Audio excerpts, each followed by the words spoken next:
je m'appelle Emma, je suis libraire chez Monet.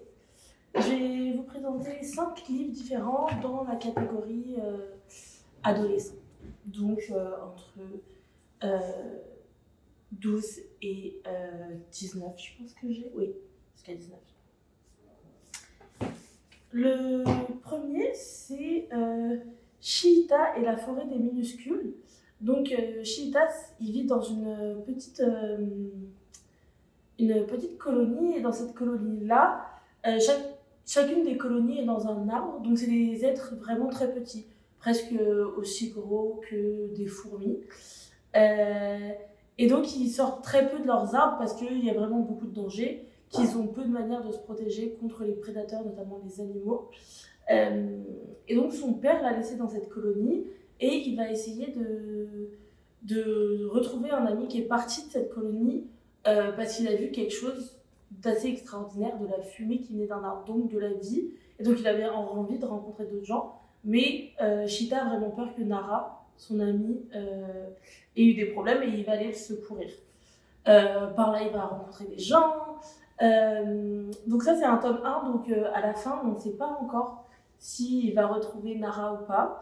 Mais j'ai très envie de lire la suite. Ce qui est très chouette, c'est que le rapport au monde animal est très bien fait et qu'il y a un traitement graphique aussi différent entre les animaux et Chiita. Donc moi, j'ai vraiment beaucoup apprécié de lire. Ensuite, on va avoir Nevermore, les défis de Morrigan Crow. C'est aussi un tome 1. Morrigan, elle fait partie d'une famille et c'est un peu une enfant maudite dans cette famille-là. Et donc, tous les malheurs lui sont attribués. À chaque fois qu'il se passe quelque chose de mauvais, c'est sa faute. À chaque fois qu'on n'obtient pas ce qu'on veut, c'est sa faute. Et ça, partout. Donc, partout où elle passe, tout ce qui ne va pas lui est attribué. Et donc, elle devrait mourir bientôt, à l'heure du Merveillon. Et en fait, juste avant le Merveillon, qui a été avancé d'un an, on ne sait pas trop pourquoi, elle va être sauvée par, pardon, par Jupiter, qu'on voit ici, et qui va l'emmener à Nevermore, qui est un autre monde. Encore une fois, c'est un tome 1, donc à la fin, on ne sait pas exactement quelles sont les intentions de Jupiter, mais par contre, c'est très bien dessiné et le scénario est vraiment très, très bien fait. Il y a de l'intrigue, on a envie de savoir. Les personnages, ils sont bien écrits aussi. Donc ça, vraiment, je recommande. Et puis, j'ai hâte de voir la suite. Ensuite, je vais avoir quelque chose de plus mythologie et donc plus documentaire. Encore une fois, très bien dessiné. Donc c'est vrai que c'est un dessin qui est assez simple plutôt que réaliste, mais les couleurs sont très bien faites. Et surtout, il y a des textures vraiment très chouettes un peu partout. Et les dessins, moi, je trouve qu'ils représentent vraiment bien l'ambiance, ou en tout cas les mythes égyptiens. Donc c'est 8 histoires, à chaque fois, entre chaque histoire, il y a des pages un peu plus avec des informations. Mais à chaque fois, c'est 8 histoires entre plusieurs dieux qui retracent une partie de la mythologie égyptienne parce que la mythologie égyptienne est assez expansive, il y a énormément de dieux. Donc effectivement, ils ne sont pas tous représentés dedans. Mais en tout cas, ceux qui sont représentés le sont très bien. Et ensuite, j'ai 2 livres que j'ai beaucoup aimés, qui sont tous les deux un petit peu, et qui ont un petit peu un côté ovni, ou en tout cas, quand on en sort, on ne sait pas trop ce qui s'est passé. Surtout celui-ci qui s'appelle Sans panique. Donc, Sans panique, c'est une petite fille qui s'appelle Romy qui va survivre à un crash d'hélicoptère. Donc, malheureusement, ses parents vont mourir dedans. Et elle va tomber sur une île qu'elle voyait depuis la côte où elle habitait et où elle va être accueillie par une famille. Et cette famille-là, ainsi que toutes les personnes de l'île, sont absolument apathiques. Il n'y a pas de sentiment, il n'y a pas de peur, il n'y a pas de... Quand ils se font mal, ils ont l'air d'être absolument peu touchés, voire pas touchés par le fait de s'être planté un couteau dans la main, par exemple. Juste, il y a quelque chose qui cloche. Donc les dessins sont, il y a un côté un peu enfantin. La couleur est aussi très bien maîtrisée entre les violets, les oranges et les verts généralement. Et donc la petite fille de la famille qui s'appelle Danae va plus ou moins devenir amie avec Romy, même si c'est un peu compliqué. Et à un moment, Romy lui dit bah, je comprends pas, vous avez tous de l'apatite. Et Danae lui dit bah, si moi j'ai de l'apatite, toi t'as de la débordante. Et donc elles vont essayer de s'entraider, l'une pour devenir un peu plus débordante et l'autre pour apprendre un petit peu à apaiser ses émotions. Surtout qu'il y a une météorite qui arrive sur l'île et les gens, pareil, n'ont pas vraiment l'air d'y faire attention. Ça leur fait pas peur, puis ils ont prévu de tous rester, puis tous mourir. Un petit peu un côté dystopique, mais tout ce qui fait ce livre, c'est aussi le ton qui est utilisé, la manière dont c'est écrit et raconté, et c'est ça. Moi, je suis sortie comme... Je sais pas bien ce qui vient de m'arriver, mais j'ai beaucoup aimé. Et le dernier, c'est Les Yeux d'or. Donc, c'est librement inspiré du livre de Marie Desplechin. Et donc, c'est une Edmé, une astronome, une opticienne astronome. Donc, elle remplace les lunettes des télescopes et elle les répare. Qui va rencontrer Violette, qui est en fait la fille de son patron et qu'elle va devoir garder à un moment. Et elles vont devenir en fait très amies au fur et à mesure, notamment autour d'une passion commune, bah, en tout cas d'un intérêt commun pour les étoiles, puis ensuite pour les jardins. Il y a un côté très très poétique, très beau. Moi j'aime vraiment beaucoup les dessins, c'est des dessins comme ça qui me touchent beaucoup. Donc voilà, pour moi c'est définitivement une crème, puis j'aime la poésie, j'aime comment c'est raconté. Il y a un petit peu d'humour aussi, puis c'est ni une histoire qui finit absolument bien, ni absolument mal, c'est un entre-deux du quotidien, je dirais. Mais voilà, moi j'ai vraiment beaucoup apprécié la lecture de ce livre-là. Voilà, merci beaucoup.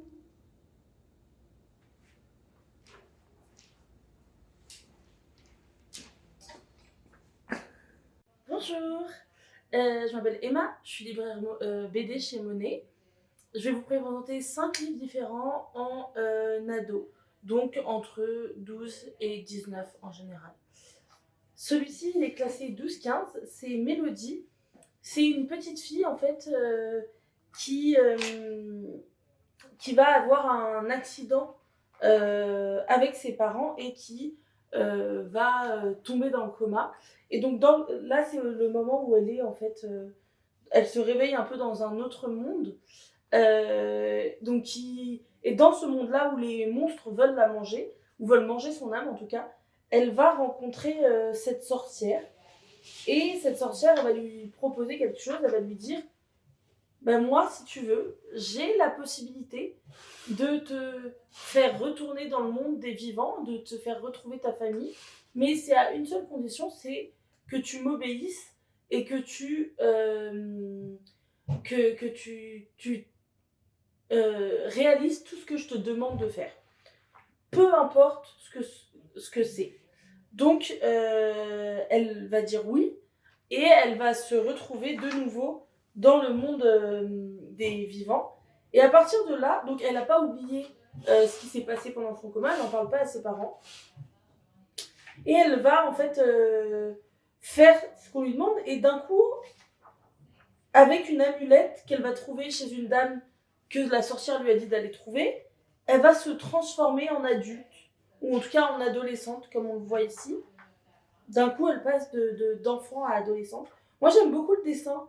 Les couleurs m'attirent beaucoup. Donc, c'est un tome 1. Et à la fin, en fait, on se rend compte que euh, une des dernières personnes qu'elle lui demande d'aller trouver, c'est un magicien. Et en fait, c'est le père de la sorcière qu'elle va rencontrer en fait près de l'accident où ça s'est passé. Et en fait, la sorcière, elle est aussi dans une sorte de coma, comme on le voit ici. C'est un tome 1, donc on ne sait pas ce qui se passe après. Moi, j'ai envie vraiment de savoir la suite. En tout cas, c'est bien écrit et le dessin est vraiment très beau aussi. Ensuite, en 12-15 aussi, on va avoir Mooncake, donc de Wendy Xu et Susan Walker. Moi, je trouve que c'est une association entre les deux artistes qui marche très bien. J'avais déjà lu des livres de Wendy Xu, j'avais beaucoup aimé aussi. Donc, dans celui-ci, on va avoir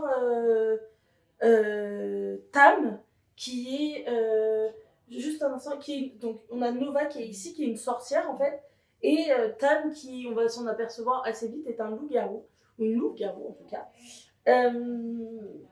Donc les deux personnages en fait sont des amis d'enfance et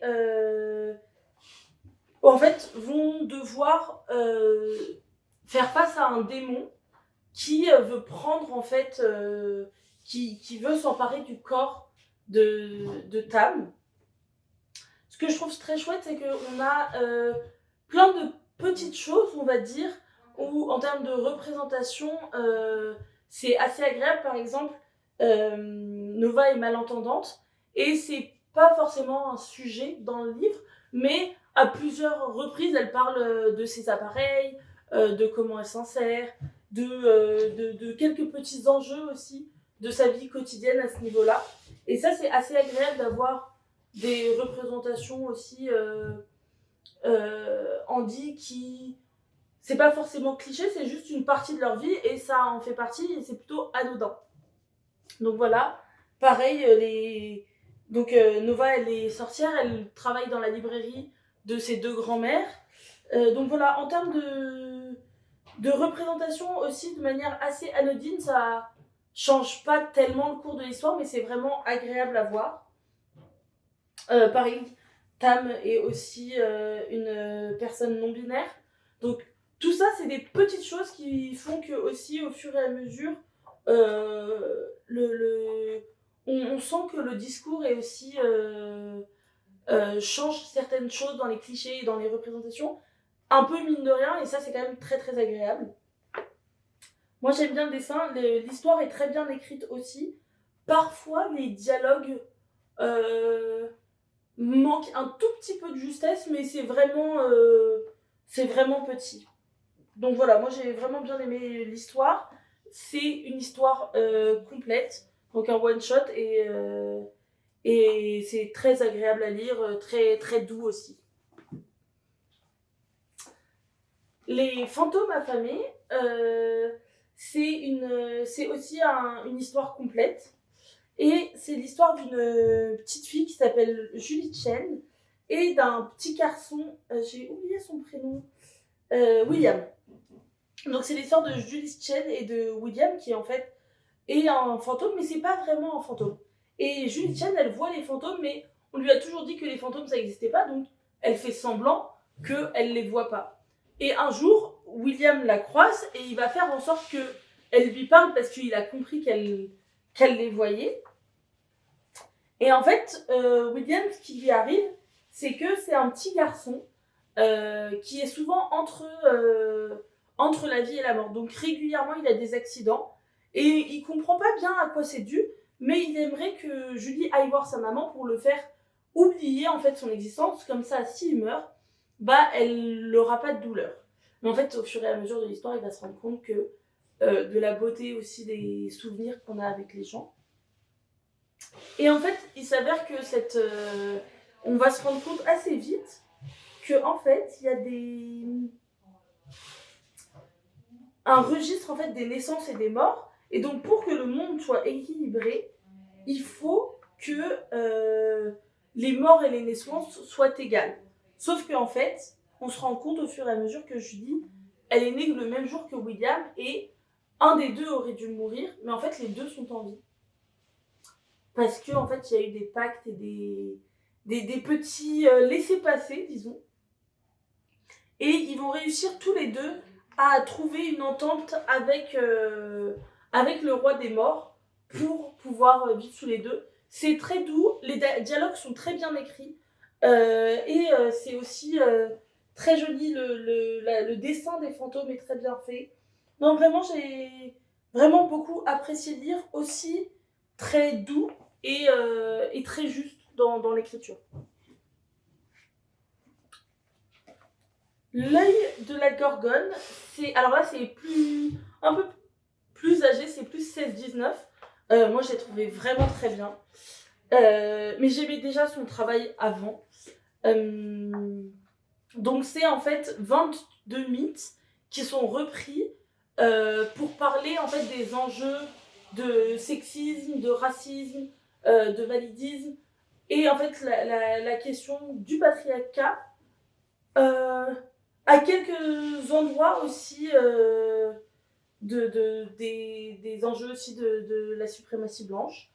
Donc on a vraiment en fait re-regarder des mythes et à travers les mythes, notamment les mythes grecs, se rendre compte en fait de l'écriture de ces mythes, comment ils fondent aussi notre culture et à l'intérieur vraiment d'avoir en fait une réécriture ou en tout cas une relecture de ces mythes-là. Donc il y a vraiment, c'est assez dense, mais c'est vraiment bien écrit et surtout c'est assez bien d'avoir des relectures et des réécritures un peu de ces mythes fondateurs.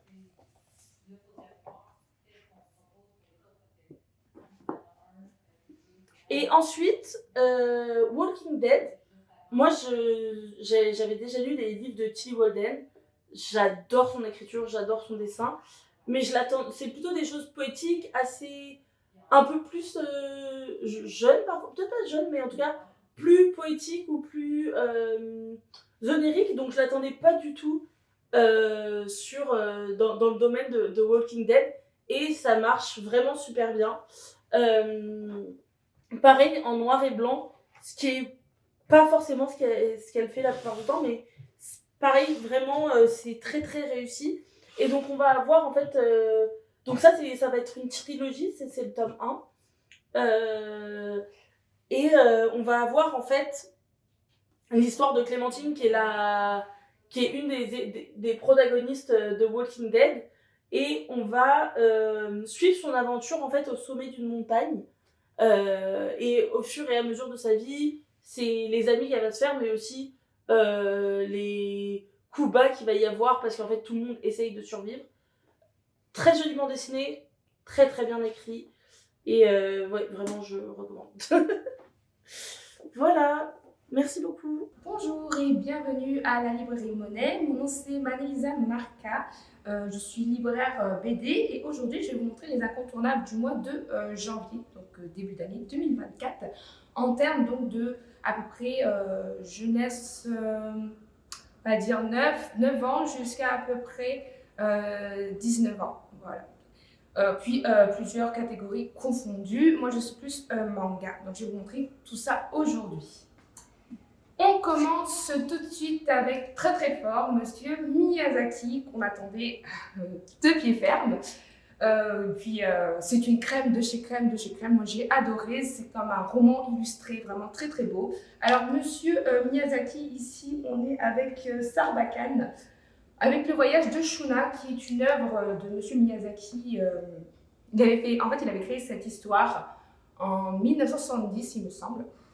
Puis c'est tiré d'un récit, d'un conte tibétain qu'il a un peu remis à sa sauce et qui fait une très très belle histoire. On ressent beaucoup la vallée du vent de Nausicaa à l'intérieur. Donc c'était à peu près dans cette période-là qu'il avait commencé à créer le voyage de Shuna. Donc le voyage de Shuna ici, c'est l'histoire de notre personnage principal qui s'appelle Shuna évidemment. On voit ici déjà beaucoup aussi de ressemblances avec Princesse Mononoke. avec le yakulu. Ici, c'est vraiment, c'est pas genre le nom du, euh, de l'animal. Le yakulu, c'est comme le nom de l'espèce. Juste comme petit fact, fun fact. Alors, on commence ici, donc vous voyez, on n'est pas dans de la BD traditionnelle, parce que Monsieur Miyazaki fait souvent des films d'animation, et là, on a vraiment comme le style de Monsieur Miyazaki avec de l'aquarelle, tout ça, donc c'est vraiment ses premières esquisses, qui après, donc on est vraiment sur de très grandes cases, et ça fonctionne très très bien. On a pas mal une légende ici qui raconte l'histoire. Au lieu d'avoir des bulles entre personnages, il va y en avoir, mais comme très très peu. C'est plus comme un narrateur qui explique l'histoire, comme si c'était vraiment un récit, etc. Donc ici, le voyage de Shuna raconte donc ce voyage de ce jeune homme, prince de sa petite vallée. Ça nous explique au tout début, ce que j'apprécie toujours dans les Miyazaki, c'est qu'on ne sait pas trop où... On est dans un monde où les dieux existaient, puis on arrive, soit on est dans un passé lointain, ou peut-être dans un futur hypothétique où les dieux, on les a oubliés, etc.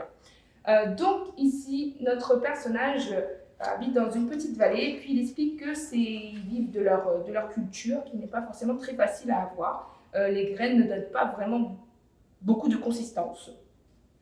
Ils ont juste comme le strict minimum en fait pour subvenir à leurs besoins en termes de civilisation pour leur peuple. Donc lui, c'est le jeune prince, puis il est quand même, il est voué à devenir roi de son peuple, et il aimerait quand même pouvoir donner mieux à son peuple, trouver une meilleure façon. Un jour, un voyageur arrive, il est très très vieux, puis il a passé tout son temps à voyager, et il va lui dire qu'en fait, il cherchait des graines depuis tout ce temps, des graines qui sont bien plus résistantes que les graines qu'ils ont eux présentement. En fait, c'est des graines de blé qu'ils cherchent. Il va lui donner comme ces graines-là, parce que ce monsieur, il arrive à sa fin de vie, il lui dit j'ai fait ce voyage, j'ai cherché pendant tant de temps, j'ai cherché comme vers l'ouest, on m'a dit qu'il y avait des plaines remplies de ces graines-là, puis que ça pourrait comme arrêter cette sorte de famine. Pardon, j'ai touché le micro. Arrêter cette sorte de famine en quelque sorte, avoir une agriculture bien plus abondante. Voilà, donc c'est ça qu'ils recherchent. On est dans un personnage de Miyazaki un peu plus sombre parce que la plupart du temps, ils ont une problématique qu'ils doivent régler. Et là aussi, il a une problématique à régler, mais c'est vraiment comme... En réalité, il a de quoi subvenir pour son peuple, mais il veut mieux. Donc, il va chercher une réponse dans ce voyage-là. Son but, ça va être de trouver ces fameuses graines vers l'ouest. Il va rencontrer plusieurs personnages et des problématiques vont comme venir à lui. On va avoir des tas de personnages fantastiques, etc. Et on aborde beaucoup l'esclavage. C'est un des points forts de Monsieur Miyazaki. Il aborde des thèmes très poussés et avant-gardistes déjà pour l'époque. Là, on va parler d'esclavagisme parce que dans ce voyage, il va tomber sur des villes où il y a des marchands d'esclaves et tout. Et on apprend que ces esclaves sont envoyés dans l'ouest, là où ils cherchent justement ces graines, où tout y a un lien, en quelque sorte. Où il y a ces dieux oubliés dont on parlait au début. Donc, toujours très très beau. En plus, on y voit vraiment comme... On y voit la faune et la flore. C'est magnifique. On a vraiment une explication de ce qui se passe en réalité dans ce monde-ci. Il va rencontrer deux autres personnages très importants, dont cette jeune fille qui va sauver de l'esclavagisme dans une des villes qu'il visite.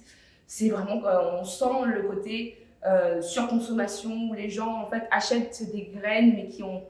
C'est des graines en fait qui sont mortes en quelque sorte. Et lui, il cherche les vraies graines, les graines de blé qui vont vraiment donner l'agriculture qu'il cherche depuis tout ce temps. Donc il va comme rencontrer cette jeune fille, puis le monsieur lui dit est-ce que tu veux l'acheter, etc. En quelque sorte, il ne voudrait pas, mais il veut quand même sauver la jeune fille. Bon, au début, il ne peut pas, et il va revenir comme la sauver. Parce qu'il ne comprend pas, il trouve que le monde est vraiment... Ça tourne pas rond, quoi. Les gens qui esclavagent et tout ça. Donc, c'est vraiment des thèmes très importants. Il va rencontrer un vieil homme, c'est pour ça Princesse Mononoke aussi, où le vieil homme va lui apporter des réponses un peu plus sur où est-ce qu'il doit aller, puis que en fait là où il doit aller c'est comme une sorte de vallée divine où c'est que les anciens dieux gardent jalousement ce blé pour eux parce que les hommes sont tombés justement dans une forme de quand même mettre en esclave leurs propres congénères, donc on est vraiment dans une forme de corruption que met en avant Miyazaki. Donc voilà, dans ce récit, c'est mis en lumière, donc il va sauver la jeune fille, elle a aussi une petite sœur, donc il les sauve toutes les deux, ils vont fuir leur assaillant, et dans sa fuite, donc il va vers l'ouest et il va réussir comme à...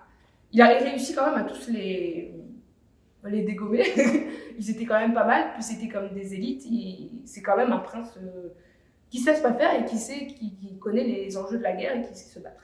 Donc voilà, on a un très très beau récit illustré, puis ça devient de plus en plus mystérieux parce qu'il va aller dans cette vallée divine, on va voir que les choses sont vraiment différentes, la faune et la flore est gigantesque et puis incroyable. Et il va enfin trouver ces fameuses graines qu'il cherchait, qui sont comme les humains qui sont mis en esclavage, souvent sont emmenés dans cette vallée justement, et sont comme avalés par une sorte de machine. Et de là découle en fait le liquide pour les graines. Donc on se dit peut-être que c'est une sorte de cycle. Donc en gros, c'est les humains qui sont comme le carburant, s'il comprend bien. Puis il y a des sortes de géants verts qui sont là pour faire fleurir la faune et la flore, ce blé tant convoité par le personnage principal. Donc il va comprendre ça, il va réussir à en prendre un petit brin et à courir, parce que évidemment tout de suite les géants ils savent que quelque chose a été volé. Il réussit à partir, mais il va avoir de grosses blessures, de grosses lésions. Il va plus se souvenir pratiquement de qui il était, et à ce moment-là c'est la jeune fille qui l'a sauvé, qui va l'aider, donc qui va lui permettre de pouvoir se régénérer, retrouver ses souvenirs, etc. Ils vont à ce moment-là commencer à planter le blé, justement. Au début, il ne voulait vraiment pas, parce qu'avec tout ce qu'il a vécu, il a très très peur de ce qui pourrait arriver. Donc au début, il est très réfractaire à les mettre et à les planter pour pouvoir justement les cultiver. Et au final, elle va réussir à le guérir et tout ça. Puis on va voir la force des personnages. C'est un magnifique récit. Et comme je disais, c'est tiré d'un récit tibétain de base, qui parle justement de l'agriculture et tout. Je pense que c'est un truc avec le chien, quelque chose, où c'est justement quelqu'un qui va voler une graine divine en quelque sorte et il est transformé en chien. Et donc voilà, il s'inspire de ce récit pour le voyage de Shuna. Donc voilà pour Monsieur Miyazaki, j'ai passé beaucoup de temps dessus, parce que c'est Monsieur Miyazaki, c'est quand même très très attendu. Même Monsieur Guillermo del Toro, qui est un très grand réalisateur que je fictionne tout particulièrement, dit même que c'est une histoire à la fois éternelle et nouvelle, et très franchement c'est ce que j'ai ressenti en le lisant. Je suis extrêmement fan de Monsieur Miyazaki, beaucoup de choses initiatiques sont à l'intérieur. Donc voilà, c'est un bijou de chez Bijou, je vous le conseille, c'est un incontournable de chez Incontournable. Voilà pour Monsieur Miyazaki. Je vais continuer avec un autre, là je vais aller avec un petit webtoon, donc un webcomic qui a été adapté et illustré en papier. Donc ici on est avec Mon vœu le plus sincère chez Cotoon. Cotoon fait quand même de très très bonne adaptation de webcomic. Ici j'ai adoré, on est avec pour le dessin et l'histoire, c'est Kiri. Je vais penser au fromage Kiri. Voilà, donc j'ai beaucoup apprécié cette histoire. Déjà c'est très drôle, moi j'étais vraiment pliée de rire quand je lisais, mais après ça c'est mon humour. En tout cas, il y a beaucoup de faces très drôles qui sont apparentées à la génération d'aujourd'hui qu'on appelle des mèmes sur internet. Donc ils utilisent beaucoup ces expressions-là pour jouer sur l'humour. Donc moi j'apprécie tout particulièrement. Mais passons à l'histoire. Donc l'histoire en gros c'est une jeune fille, une artiste qui crée justement un webtoon, un webcomic sur internet. Et un jour, en rentrant chez elle, elle retrouve une sorte de petit bandeau comme ça, là. Puis là, oh mon Dieu, il y a quelqu'un qui est rentré chez moi par effraction, il a laissé ça là. Puis là, oh mon Dieu, qu'est-ce qui se passe? Et en fait, elle va frotter ce petit bandeau et un génie va en sortir. Le fameux génie qui est juste ici et dont on ne voit pas les yeux, qui est bandé par le petit bandeau. À un moment donné, on va savoir ce qu'il y a derrière. Enfin, non, on va pas savoir ce qu'il y a derrière tout de suite, mais il va dire pourquoi il le garde. Donc, dans cette histoire, notre personnage principal va demander, en gros, elle n'est pas intéressée par tout ce qui est gagner de l'argent ou avoir le pouvoir ou quoi que ce soit, ou la vie éternelle. Elle demande en premier, j'aimerais beaucoup être connue pour mon travail en tant qu'artiste, puis en réussir à gagner ma vie avec. En gros, son premier vœu, c'est ça. Et le génie lui dit non. Non, tu n'auras pas ce vœu. Mais pourquoi? Il lui explique que juste, c'est pas possible, tu vas certainement comme évoluer par toi-même, puis c'est mieux que tu aies le mérite de réussir. Elle va comprendre, et puis elle va faire, ok, d'accord, bon, je vais comme vraiment réfléchir à mon vœu et je vais faire un autre vœu. Il va lui accorder un mini-vœu à un moment donné, qui est celui d'être Sailor Moon. Parce qu'elle adore Sailor Moon. Alors, on est vraiment dans un dessin comme... les cases sont quand même dynamiques. On n'est pas dans du traditionnel, mais vraiment dans du webcomic adapté, quand même adapté, quand même assez bien. J'en ai vu qui étaient encore mieux adaptés que ça, mais quand même bien adapté en papier. Puis c'est surtout les phases des personnages qui est très drôle, puis c'est un peu de comique de situation, etc. Moi, je suis très friande de ce genre de choses. Donc, il y a une sorte de romance entre le génie puis elle aussi, qui commence à se créer. Puis il voit la sincérité du personnage. Le génie se dit, ok, d'accord, elle est vraiment très très sincère, elle est très mignonne, puis très drôle. Et là, elle fait comme Sailor Moon, puis il y a plein de choses qui se passent. Par exemple, il dit, ah, mais il faut porter le masque, mais je viens vous aider. Enfin, plein de choses. Attaque du guacamole, voilà. Puis, avec ce vœu-là, tout compte fait, ça ne fonctionne pas. Puis on se rend compte qu'il y a aussi une sorte, même si c'est très très drôle, il y a un passé qui la concerne, qui est quand même assez difficile. Je pense qu'on comprend au fur et à mesure de l'histoire qu'elle a certainement été battue par quelqu'un de sa famille, puis qu'elle en est traumatisée. Donc je trouve qu'il y a un côté très réel aussi, avec des problématiques qu'on peut rencontrer de nos jours, parce que c'est vraiment de nos jours, c'est tout ce qui se passe avec ce vœu qu'elle veut faire. Donc voilà, donc ça commence comme ça, ce vœu-là, tout compte fait, elle ne va pas le garder, puis elle commence à faire des rêves un peu bizarres avec les personnages, avec le génie et tout, elle veut savoir ce qu'il y a derrière son bandeau, puis lui il ne veut pas parce que en fait, si il regarde dans ses yeux à elle, comme vous et moi, là, des yeux à yeux, face à face, en fait il peut voir le passé de la personne. Et il ne veut pas forcément comme, être influencé ou... ça ne veut pas que ça influence le vœu qu'il va faire. Et vu qu'elle a un passé assez lourd, il ne le sait pas encore, mais qu'il le ressent. À la fin du premier tome, il sait qu'elle a comme formulé son vœu le plus sincère. Et en fait, on voit que le génie, on apprend plus aussi sur le monde des génies, c'est que techniquement, ils ne peuvent pas tomber en amour, ils ne peuvent pas tomber amoureux des simples mortels. Tout compte fait, au fur et à mesure de son expérience avec elle, il commence à changer. Et souvent, il se transforme en humain. Donc là, il a comme le bas de... il a des jambes, parce qu'habituellement, un génie n'a pas de jambes. Donc voilà. Puis il va arriver plein de petites bricoles comme ça, assez drôles. Ils vont même comme rencontrer un autre génie contrôleur qui est super fan de notre premier génie.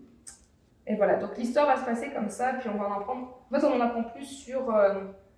le monde des génies, comment ça se passe, puis elle, son vœu, qu'est-ce que ça va être au final, c'est quoi son vœu, avec un côté très marrant, drôle, puis ce soupçon de suspense avec qu'est-ce qui s'est passé dans son passé, etc. Puis quel vœu elle va faire au final. Donc voilà, moi je trouvais ça très drôle, puis les personnages sont attachants. Là on a d'autres personnages aussi qui sont ses amis, qui sont très très drôles. Voilà, moi j'ai beaucoup apprécié l'histoire. Pour ceux qui aiment les webtoons, les webcomics adaptés, avec drôle et puis sincère, mignon, franchement c'est une petite pépite. Moi j'ai beaucoup aimé, très très bon. Ensuite, on va aller avec une BD format franco-belge. Ici on est avec, la métamorphose, à mon avis, c'est Sarbacane, si je ne me trompe pas. Alors, le roi ensommeillé, par Clément Lefebvre, puis Myriam Daman. Très belle histoire aussi. Donc ici, j'ai beaucoup aimé l'aspect graphique. On a vraiment un très très beau dessin avec ce côté neige éternelle, un peu genre conte, histoire. On sent déjà avec rien que la couverture. Puis quand on ouvre, on a vraiment ce côté un peu ça fait penser à La Belle et la Bête. Donc là, on a vraiment comme le petit côté histoire, conte. On raconte oui, que justement, il y a fort longtemps, quand le monde était encore jeune, dans une forêt, nanana, il y avait comme un sorcier qui avait 3 filles, puis qui pouvaient se transformer en ours. C'était 3 ours en gros. Puis chacun a une couleur différente. L'ours qui est le principal ici, c'est l'ours à la fourrure dorée, qui est comme l'une de ses filles. Puis en fait, le sorcier est assez jaloux et en fait, il veut protéger ses filles du monde humain, parce que une fourrure d'or, évidemment, les humains vont convoiter. Puis il va protéger ses filles. Parce que tu sais que l'une de ses filles, justement celle à la fourrure d'or, va tomber amoureuse d'un mortel, d'un humain, puis elle va comme le suivre. Et de là, il va être extrêmement triste, comme il sent qu'il a perdu sa fille, etc. Et de ce fait, il va envoyer une malédiction sur la ville et ils vont être enfermés dans un sommeil éternel, enfin sous une neige éternelle en quelque sorte. Puis la plupart des humains sont endormis.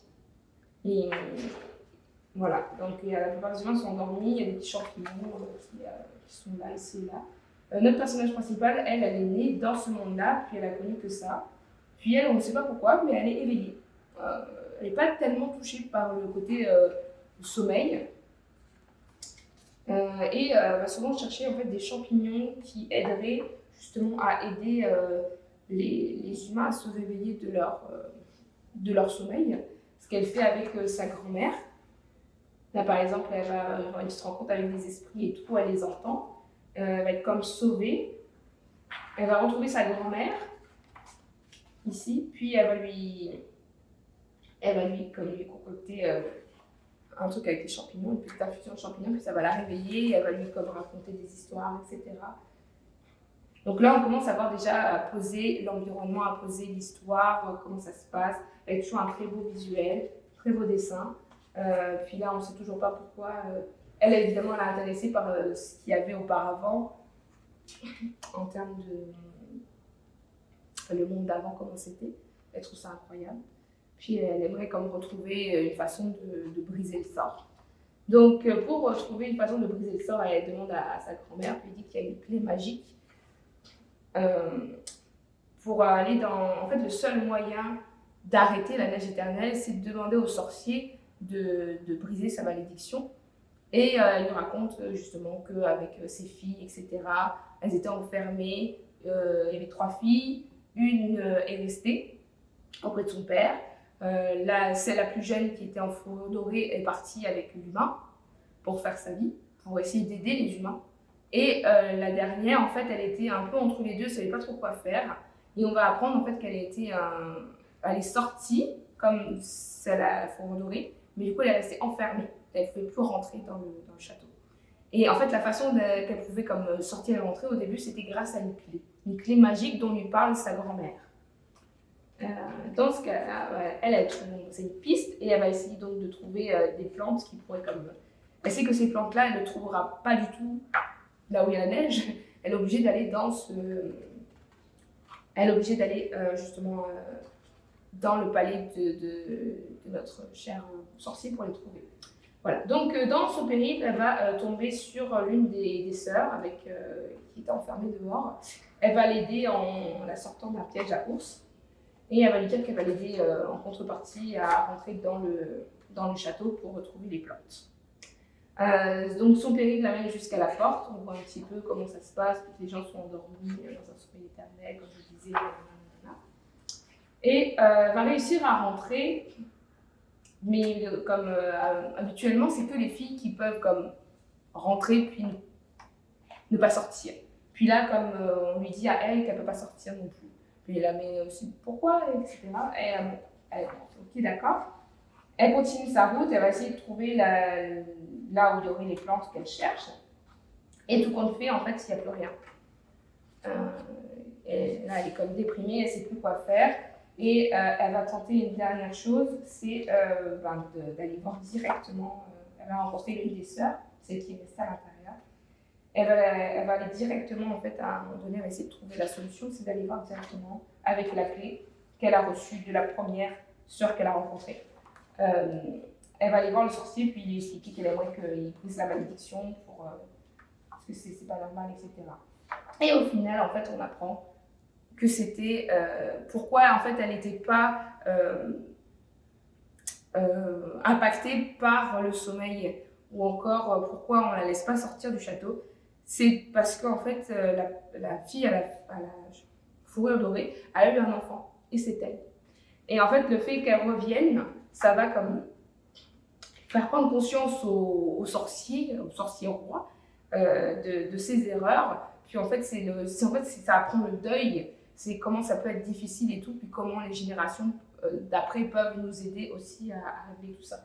Donc c'est un très beau récit sur le deuil, l'amour, puis de façon un peu magique. Voilà. Puis après, comme tout redevient plus facile, parce que le sorcier a brisé la malédiction, et elle va aller retrouver sa grand-mère, et maintenant elle sait qu'elle a une famille.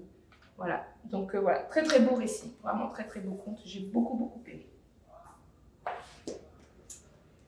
On continue avec Disney, la souris du futur. On a plusieurs artistes qui sont en collaboration parce qu'on a 4 histoires à l'intérieur. 4 super histoires donc, sur notre cher Mickey Mouse. On va voir Dingo, Donald, on va aussi voir c'est Pat aussi. Donc l'une des premières histoires se passe à Donaldville, puis ça fait penser un peu à Chasseur de fantômes. Donc une petite histoire avec des fantômes. En gros, ils sont chasseurs de fantômes dans une ville très futuriste, puis ils doivent payer un loyer. Ils n'ont pas l'argent, donc ils vont trouver un stratagème. Et pour ça, Mickey il dit, mais il est très optimiste, Mickey il dit, on va trouver une solution. En gros, il dit au propriétaire que les personnes qui sont là, donc lui-même, etc., mais il s'est déguisé pour dire ça. On le voit déguisé là. Il dit que ses maîtres ont gagné au loto en gros, puis qu'ils ne sont plus ici pour le moment. L'autre, il pense faire une bonne affaire, le propriétaire, il va être un peu désenchanté. Et donc commence ainsi le problème, ils vont devoir comme avoir une mission. Puis ça tombe bien, ils ont un appel et ils doivent aller comme chasser des fantômes. Donc ils y vont. Ils voient qu'il y a des fantômes, etc. Ils sont vraiment un peu à la SOS fantôme avec des aspirateurs pour essayer de les attraper. Puis ils voient que ça ne fonctionne pas trop. Et au fur et à mesure, ils vont se rendre compte que c'était Pat qui était là et qui en fait semait le trouble dans la maison. C'est un bandit qui est recherché. Donc ils vont réussir à lui faire peur, à 3, et à s'en débarrasser. Et ils vont comme se rendre compte que il y avait vraiment des fantômes à l'intérieur, puis c'est eux qui ont demandé à ce que le bandit s'en aille, etc. Puis c'est vraiment très mignon. Mickey dit si vous voulez, vous pouvez venir nous voir de temps en temps. Et l'histoire finit comme ça, ils se retrouvent comme chez eux, vraiment là où il y a le propriétaire, ils viennent les voir, puis on se doute comment refinir l'histoire. Voilà. Donc des récits courts comme ça. On a pareil, Camping exoplanétaire, où là ça va être Donald qui veut fuir l'agitation de la ville dans une planète luxuriante avec de la forêt, etc. Donc ça parle un peu du côté touristique un peu envahissant. Et ce qui se passe, c'est qu'il va tomber sur Tic et Tac. Et Tic et Tac, évidemment, font toujours des bêtises. Et son périple tranquille ne va plus être si tranquille. Voilà, donc c'est un peu ça l'histoire. Et il va retourner sur cette planète, tout compte fait. Et il va lui arriver d'autres bricoles, parce que Tic et Tac ont réussi à s'infiltrer dans son petit vaisseau. Voilà. Après, les 2 autres histoires, c'est un peu la même chose. Donc là, vous avez Voyage spatial, où là, vous avez Mickey, Pluto et Pat. Puis en gros, il va déjouer il va sur Vénus, puis il va déjouer comme les les méfaits de Pat, qui est un bandit là aussi. Et le dernier, c'est les pompiers du futur, où là aussi vous avez Mickey, Donald, Minnie, tout ça qui sont pompiers qui vont réussir à arrêter un incendie en déjouant encore une fois Pat. Voilà, voilà. Donc pour ceux qui sont très friands de Disney et de Mickey Mouse et compagnie, c'est très mignon, très marrant. J'ai beaucoup aimé, le dessin est très beau parce qu'on a différents artistes sur les 4 histoires. Donc on a un très beau récit, un peu revisité, avec un côté futuriste vraiment sympathique, qui reprend des thèmes qu'on connaît déjà un petit peu, comme SOS Fantôme, etc. Voilà, voilà pour La souris du futur. Je vais en avoir 2 derniers pour vous. Alors, je vais vous présenter un manga, Kiro Bad Doll. Kiro Bad Doll chez Luna, avec Hitoki Teddy et Ivan Inagaki pour ce qui est des auteurs. Je n'ai pas été comme subjuguée par le dessin, mais en fait c'est l'histoire, surtout à la fin, qui a fait que j'ai trouvé ça en crème. Pourquoi? Ici vous avez un volume unique, c'est une seule histoire. Et ce que j'aime bien, c'est qu'en fait il y a une sorte de... on commence quelque part, puis ça finit une boucle. Je vais vous expliquer. Ici, Kiro, c'est notre tueur à gages. Dès le début de l'histoire, il est tué. On ne sait pas comment, il y a une balle qui est tirée. Et ça l'atteint directement, puis il se demande mais comment c'est possible, je suis le meilleur tueur à gages qui existe et tout. Puis là, oh non, ce n'est pas parfait, mon Dieu, parce qu'il n'a personne vraiment dans sa vie qui pourrait le regretter, mais il a quand même son chien, donc il regrette juste pour son chien. Et tout d'un coup, il se réveille, en fait, il est dans un monde où il y a une sorte de dieu, si on peut appeler ça un dieu de la mort, qui lui dit qu'il peut être réincarné, mais en fait, c'est qu'il lui donne une mission. Puis, Kiro, il est comme... Et il comprend très très vite, il pige très vite qu'il est mort, qu'il a certainement une mission à faire, qu'en fait, il doit en gros gagner sa place pour ne pas aller aux enfers. Et ce démon, c'est ce personnage-là. Un peu bizarre, pourquoi dans un œuf, je ne sais pas trop, mais c'est très drôle. Donc là, il lui explique un peu quelle va être sa mission. En gros, il y a eu des victimes sur Terre, dont avec des gens qui les ont tués, évidemment. Et ces meurtriers courent toujours et n'ont pas été punis. Donc en gros, ce sont des âmes qui errent comme ça, puis qui n'arrivent pas à trouver le repos parce que leur tueur n'a pas été puni. Donc lui, il comprend qu'il doit tuer ces meurtriers-là pour que les âmes puissent être libérées et partir. Donc il va être renvoyé sur Terre et il va devoir travailler en équipe avec une médium. Et il ne sait pas comment. Et là, il se retrouve sur Terre, mais en fait, il est réincarné dans une poupée. Donc la doll qu'on voit ici. Et là, il a mais c'est une blague? How is possible? Pourquoi c'est... Et il déchante, puis il voit la jeune fille ici, et il lui dit « Oh mon Dieu, j'ai tellement pas de force !» En fait, il est relié à elle en termes de force. Plus son lien avec elle est puissant, plus il devient fort, en gros. Ça va être comme ça dans l'histoire. Et donc, lui, c'est le médium, elle, c'est le médium, etc. Il dit que bon, il était tueur à gages, qu'il était super, c'était le meilleur en soi. Puis voilà, donc au début, ils essaient de fraterniser un petit peu, puis leur première mission commence. Ils vont aider comme les premières âmes d'année, ils vont y aller, etc. Donc ils vont aller sur là où il y a certainement le premier suspect. Puis elle, en étant naturelle, elle fait tout dedans de balai. Elle est très naturelle. Donc en suivant le suspect, ils vont se retrouver dans un métro. Ce que j'aime bien aussi, c'est qu'il y a une sorte d'interconnexion. Je vous disais, il y a une boucle. C'est ce que j'ai apprécié dans le manga. Ce petit garçon, on va le voir plus tard aussi dans l'histoire. Donc là, ils vont comme rencontrer le meurtrier et tout. Puis là, on s'aperçoit en fait qu'il tuait des femmes et comme il les empaillait en quelque sorte, il les figeait dans un sommeil éternel, encore une fois.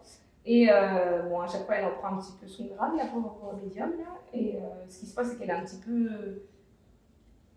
elle est, comment dire, elle n'est pas consciente, elle est un peu insouciante en fait. Elle veut juste aider, puis elle sait que sa mission c'est d'aider ces âmes en perdition. Puis elle a un lourd fardeau avec, parce qu'en fait elle a toutes les âmes sur elle qui viennent si ces âmes ne sont pas assez libérées, elles peuvent pas elles peuvent pas tout gérer. Donc voilà.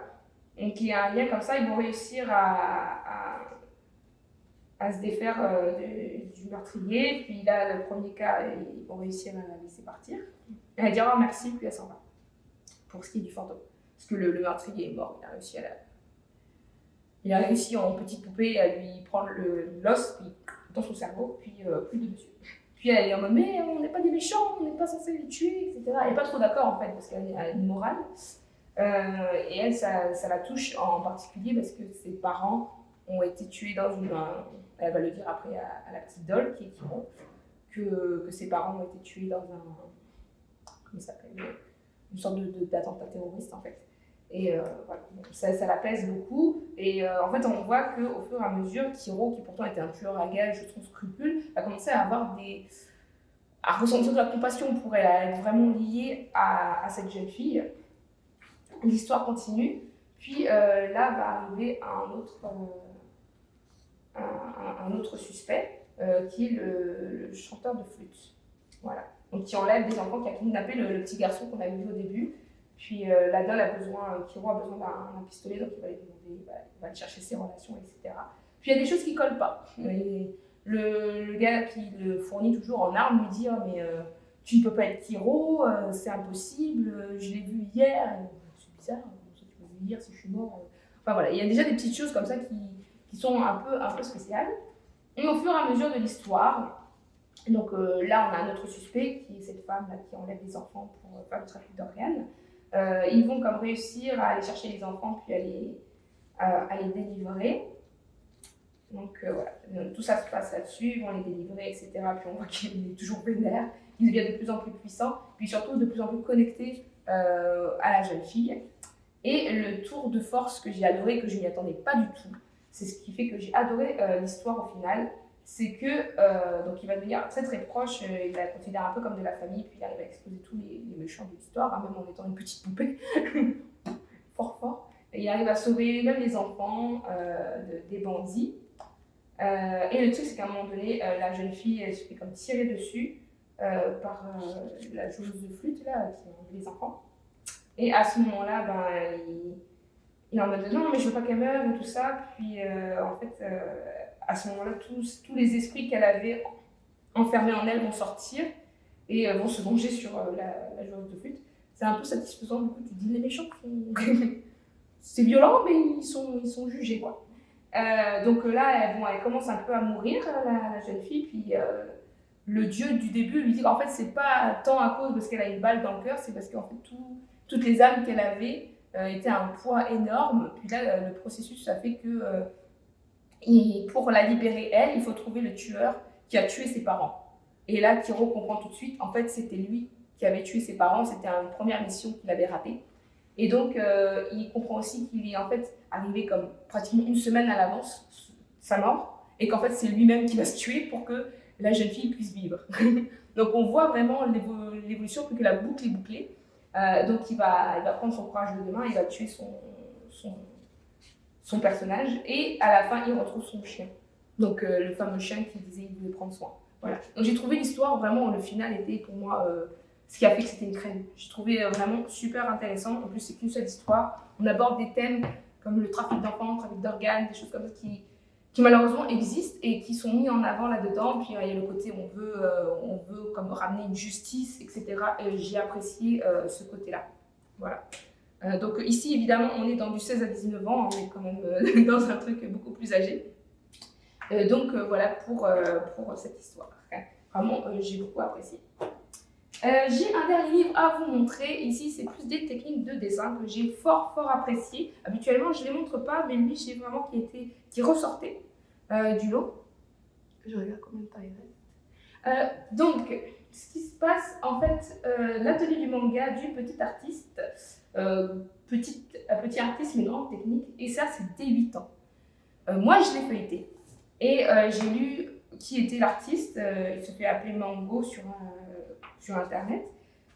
L'auteur a été, donc celui qui a écrit le livre, on lui a enseigné le dessin, Puis cet enseignant a été un assistant de Monsieur Tezuka, qui est un très grand artiste qui a fait Astro Boy, rien que ça. Donc je trouve que c'est très très bien, comment dire, bien écrit. Donc on voit déjà comment le matériel, qu'est-ce qu'on va avoir besoin, les avant-propos, c'est quoi une bande dessinée, c'est quoi un manga, c'est une bande dessinée japonaise, enfin il vient tout comme décrire. Et il va dire, par exemple, on va voir le visage de face, les yeux, on va voir après, au fur et à mesure, donc, les décors, puis les erreurs à éviter, etc. Donc ça, c'est vraiment, vraiment super cool. Puis on va voir les orientations du visage, donc de trois quarts. Il va vraiment comme passer de façon comme, je trouve, bien pensée sur chaque élément. Voilà. Donc on va arriver là-dessus. On va même avoir des petits cours de perspective, les mains, les plis des vêtements. Il est vraiment très, très, très complet. On voit même les chibis. Et donc je disais même les côtés un peu genre VFX, les effets de feu, d'eau. On voit vraiment, vraiment plein de choses. Moi, je trouve vraiment que c'est très complet. On voit les lignes de force, les lignes d'action qui peuvent aider aussi. Là, la perspective. Et au final, donc un petit peu les décors et tout, comment les faire. Et il donne toujours des petites astuces, puis des façons assez faciles et claires pour les enfants. Et enfin, il dit comment créer ton manga. Donc là, il y a tout le côté personnage, décor, perspective, quand même bien résumé. Puis là, il vous fait par exemple la BD, c'est quoi? Souvent c'est franco-belge, le manga c'est japonais. Enfin, il vient vraiment comme tout raconter. Puis il vient donner des astuces pour créer son manga, les premières étapes. Voilà, il donne toutes les étapes et tout pour que vous puissiez quand même créer votre première planche. Puis les cases, comment faire pour que ça soit dynamique, puis bien réalisé, qu'on comprenne bien, etc. Les trames, tout ça, tout ça. Donc même la composition, on vient comme parler de la composition avec en trois quarts, les personnages centrales, tout ce qui est le nombre d'or, etc. Donc il vient vraiment comme de façon simple mais très efficace, parler de pratiquement les grands concepts de comment réaliser son personnage, donc de A à Z, tête, expression, tout ça, perspective, jusqu'à créer son premier manga, donc les premières pages de son manga, avec quel sujet aborder, puis arriver à structurer son esprit pour savoir qu'est-ce que je vais faire. Voilà, j'ai vraiment beaucoup, beaucoup apprécié donc cette para BD qui est déjà pour les débutants, vraiment très très bon, moi je le conseille. Voilà donc pour les incontournables BD, pour ce qui est donc à peu près de 9 ans, 8 ans jusqu'à peu près 19 ans. Voilà, ça c'était mes préférés. J'espère que vous avez apprécié, puis je vous dis eh bien au prochain mois. Bye bye. Bonjour à tous et bienvenue donc à la librairie Monet. Je m'appelle Manelisa Marca et aujourd'hui je vais vous montrer donc les incontournables en secondaire, à peu près 12 jusqu'à 19 ans. Pour ce qui est donc tout ce qui est BD et surtout manga. Voilà. On va commencer, je n'en aurai pas énormément, mais je vais vous montrer déjà le premier. Ici, nous avons Plus Anima qui est chez, je pense, c'est Oyoyo pour l'éditeur. Ici, c'est un vieux manga. En gros, c'est l'histoire de notre personnage ici principal. Je m'excuse, j'ai jamais vraiment les noms des personnages. On commence à me connaître. En gros, ici, les Plus Anima sont des humains, mais avec des caractéristiques d'animaux. Donc, en gros, lui, il va avoir les caractéristiques d'un oiseau, dont le corbeau. Et donc, il pourra donc avoir la possibilité de voler. Au début, il est dit que tous les humains, à chaque fois, avaient comme envie d'avoir les capacités des animaux, que ce soit de pouvoir voler, de pouvoir super bien nager, etc., de pouvoir respirer sous l'eau ou des trucs comme ça. Donc ça aborde un peu ce thème-là à l'intérieur. Donc ici, je répète, c'est vraiment un manga qui est déjà apparu il y a longtemps, puis qu'ils ont réédité. En gros, l'histoire de Plus Anima, on va découvrir chaque personnage évoluer. Le premier se retrouve dans un cirque pour essayer de subvenir à ses besoins et pouvoir sortir de sa situation. Il est considéré comme une sirène, donc il travaille dans un cirque pour le moment. Il est un peu exploité quand même. Et il va faire la rencontre de notre personnage principal juste ici. Il va découvrir que lui aussi est un animal. Lui, c'est celui de la sirène et lui, c'est celui du corbeau parce qu'il peut s'envoler. Évidemment, la personne du cirque va vouloir comme les exploiter tous les deux, mais ils vont réussir à s'échapper. Ils vont s'échapper tous les deux ensemble et commencer une grande aventure. Et dans ce monde où, bah, évidemment, les plus animaux sont très différents des humains, il y a des différences, il y a des choses compliquées entre les deux espèces, en quelque sorte. Et c'est ce que nous dépeint ce manga, leurs différences, puis leur aventure à eux pour pouvoir trouver leur place. Ils vont rencontrer d'autres animaux comme eux, l'anima de l'ours, qui lui veut prendre soin des plantes dans un village et qu'il aide les villageois contre les malfaiteurs. Et par la suite, ils rencontreront une jeune fille dans une caverne qui, elle, est celle de la chauve-souris. Donc en fait, on apprend à chaque fois, ils rencontrent plein de personnages, c'est vraiment du shonen pur, un peu à la Yu-Gi-Oh, style Yu-Gi-Oh au niveau du dessin, mais vraiment pur et dur en termes de manga shonen où on crée des amitiés, puis voilà, on comprend un petit peu comment fonctionne l'univers à l'intérieur. Voilà. J'ai beaucoup apprécié, en plus ça convient bien pour les jeunes enfants de 9 à 12 ans, déjà à peu près 9 ans. On peut commencer à les lire. Il n'y a pas de choses trop difficiles à comprendre ou qui peut faire peur. Voilà. Donc vraiment très très bien. On continue avec un dragon dans ma cuisine chez Nobinobi. Ici, ce que j'ai beaucoup apprécié, c'est la douceur du manga. On est aussi dans une forme de un peu quotidien. On apprend comment la jeune fille appréhende ce petit dragon, parce qu'au début, elle ne le considère pas tellement comme un dragon, elle ne sait pas trop ce que c'est, elle ne connaît pas. De base, elle est japonaise. Et l'histoire se situe dans l'Europe de l'Est. Et c'est aussi tiré d'un light novel, donc d'un roman de base. Donc ici, elle est en Europe de l'Est, elle va vivre dans la campagne pour y faire ses études en art. Et elle est comme accueillie par une de ses amies. Donc la jeune fille ici, c'est une de ses amies, puis elle, c'est la mère de la fille. Donc c'est quelqu'un de très jovial. La maman, elle connaît aussi sa mère, évidemment. Donc elle a dit, oh, tu peux venir chez nous dans une des maisons pas loin de chez nous pour pouvoir y habiter et puis pouvoir faire tes études. Donc c'est ce qu'elle va faire. C'est quelqu'un d'assez jovial, notre personnage principal. Alors notre héroïne, elle aime beaucoup les lézards, les animaux. Elle adore dessiner, évidemment, vu qu'elle fait des études dans les beaux-arts.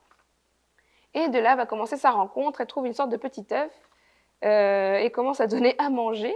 Et elle voit que l'œuf, il a éclos, et puis que ça a commencé à donner un petit être tout vraiment, vraiment étrange.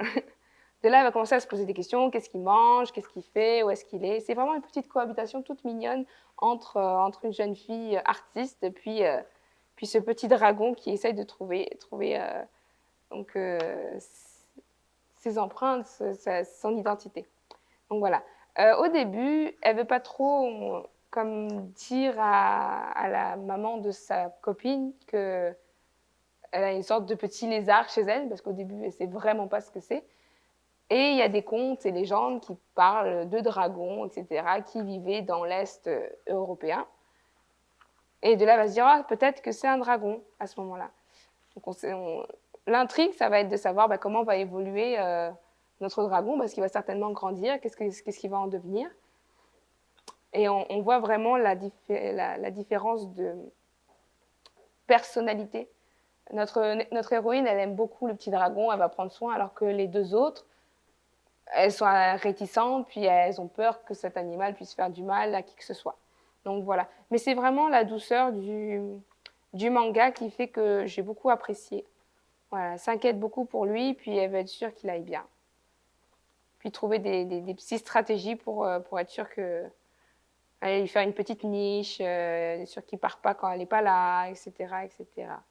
Voilà. Très, très beau. Puis certainement, on va comprendre que notre personnage, notre héroïne, a peut-être une maladie et elle va venir comme aider notre héroïne. C'est tout mignon. Puis comme j'ai dit, c'est tiré d'une petite histoire light novel. Très, très mignon.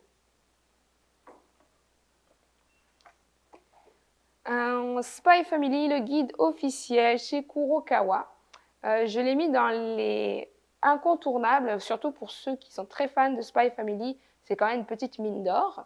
En gros, ici, vous allez avoir des illustrations inédites, voilà, de belles illustrations de l'auteur, ainsi que des interviews avec l'auteur et d'autres, et de tout ce qui est en rapport avec l'univers de Spy Family. Voilà. Donc très très bien répertorié. C'est un véritable guide pour savoir, par exemple, lui, le personnage principal, quelle affiliation il a, quelle profession, quelle agence secrète, quels sont ses points forts, ses points faibles, etc. etc.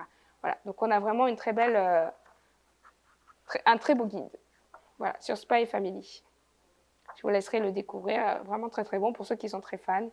Voilà. Moi j'aime beaucoup, donc dans les incontournables. Et enfin, un autre que j'aime vraiment beaucoup pour l'univers social dont il fait preuve. Ici, ça va être un webtoon, donc chez Kutoon, plutôt K-Factory, pardon. Donc un webtoon adapté en papier.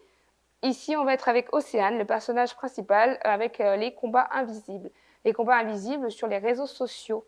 Donc évidemment, les réseaux sociaux permettent de communiquer. Il y a du bon, mais il y a aussi du mauvais. Et ici, on va pouvoir voir les choses qu'il peut y avoir difficiles à accepter, mais qui existent. Donc voilà, ça permet d'avoir une réalité. Puis, c'est très important, je pense, pour les jeunes de pouvoir voir que ce n'est pas quelque chose, l'intimidation à l'école. Avant, ça s'arrêtait à l'école. Quand vous rentrez chez vous, ça s'arrêtait. Vous passez à votre vie à la maison. Que maintenant, avec les réseaux sociaux, des fois, on continue de vous harceler et tout ça. Puis, c'est de façon privée et répétitive. Donc voilà, ça va mettre en lumière tout cet univers social et difficile, cette forme de lutte. Ici, on est avec Océane, donc jeune fille au collège, en gros au secondaire. Elle est avec une amie, elles vont prendre le bus. Puis notre héroïne est pas mal amoureuse d'un jeune garçon qui est dans son école. Voilà, assez banal. Sauf que ce jeune garçon fait partie d'une bande d'amis pas très recommandable qui s'appelle les 4 Chevaliers de l'Apocalypse, qui n'arrêtent pas de donner des notes aux filles. Genre, toi, t'es un 2 sur 20, toi, t'es un 12 sur 20. Enfin, des choses toujours très sympathiques. Voilà. Donc déjà, ça dépeint un peu les relations toxiques au niveau des bandes de garçons comme ça. On peut croire que c'est, au début, pas très... on part de quelque chose d'anodin, quand même, mais qui, au fur et à mesure, devient quelque chose de répétitif et d'important et il faut s'en soucier. Voilà. Donc, au début, elle est avec ses amis, puis elle commence à tomber amoureuse, on voit que c'est quelqu'un d'assez dynamique, qui aime bien ses amis, qui ne se laisse pas faire. Et on voit aussi les interactions que d'autres hommes ont avec elle. Donc, il y a vraiment ce côté très... les hommes qui persécutent les filles, qui sont tout le temps là à leur demander « c'est quoi ton numéro, qu'est-ce que tu fais, pourquoi tu ne viens pas avec nous ?» etc. Donc, vraiment, on montre ce côté-là dans la bande dessinée, qui est une réalité dans beaucoup de pays. En France, ça va être surtout, enfin en Europe et tout ça, ça va être en Europe et en Amérique du Nord, surtout psychologique. Voilà, donc c'est ce côté psychologique qui va être très travaillé à l'intérieur de ce webtoon.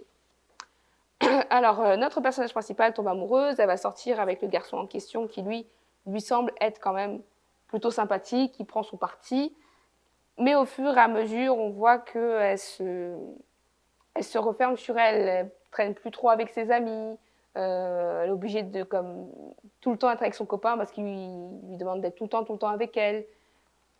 Il essaye un peu comme de l'avoir juste pour elle, de l'accaparer en fait.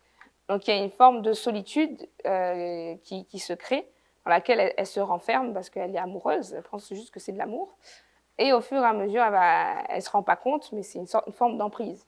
Voilà, donc le garçon, en réalité, ce qu'il veut vraiment, c'est pas juste des bisous, quoi. C'est plutôt avoir des relations, voilà, plus. Et souvent, il prend des photos d'elle, etc. Enfin, voilà, sans forcément toujours son consentement. Puis il essaye de la toucher, de faire des choses, puis elle n'a pas forcément envie. Donc c'est beaucoup aussi sur le consentement mutuel. Donc là, elle ressent la solitude, puis le fait que il donne la pression pour qu'elle passe à l'acte avec lui en lui faisant croire que c'est de l'amour et tout ça, tout ça. Puis évidemment, elle essaye d'en parler avec ses amis pour avoir du soutien, pour comprendre. Et de là, on va commencer à comprendre parce qu'il veut qu'elle lui envoie des nudes, enfin des vidéos où elle est nue, etc. Puis elle ne veut pas. Et de là, lui va comme changer complètement de comportement avec elle. Puis il va s'intéresser à une autre fille. Il va essayer de la rendre jalouse. Donc il la rend jalouse, puis il va complètement aller avec l'autre fille en question. Et va commencer son emprise sur l'autre fille, parce que on va dire la rivale en question est un peu plus girly dans la façon de comment elle s'habille, les photos sur Instagram qu'elle met, etc. Et elle aussi va subir une forme d'emprise. Elles vont commencer à en parler l'une avec l'autre à un moment donné, même si elles sont rivales et qu'elles ne s'apprécient pas. Mais elle va comprendre ce qui se passe, elle va comprendre le problème. Qu'elle aussi, elle se fait manipuler, surtout quand elle est à la piscine, elle dit « Oh mon Dieu, il prend toujours autant de photos, je ne sais pas pourquoi, il n'arrête pas. » Elle va commencer à comprendre et tout. Donc la deuxième qui sort avec lui, au début, elle ne veut pas croire que c'est quelqu'un de méchant, mais elle va comprendre au fur et à mesure que voilà, c'est pas quelque chose, c'est une relation assez toxique, que ce jeune homme est toxique. En fait, il fait croire qu'il est gentil, mais en fait, c'est juste par intérêt pour avoir ce qu'il veut. Et de là commence le cyberharcèlement pour elle, parce que il va lancer toutes les photos d'elle un peu olé olé sur la plateforme de l'école. Donc là, c'est vraiment du cyberharcèlement. Tout le monde la traite de tous les noms. Puis ça n'arrête pas, ça n'arrête pas. Et Océane, qui voit ça, elle trouve ça vraiment triste parce qu'elle a failli passer par là. Elle va essayer de sauver son amie. Et elle va en parler à ses parents à ce moment-là. Parce qu'au début, elle ne voulait vraiment pas en parler. Elle va devoir en parler à ses parents. Et de là va commencer donc, les répercussions pour le jeune homme. Parce qu'évidemment, il y a toujours les parents derrière pour venir aider. Mon garçon n'est pas comme ça, patati patata. La seconde qui a failli avoir beaucoup de problèmes, qui s'appelle Manon, voilà.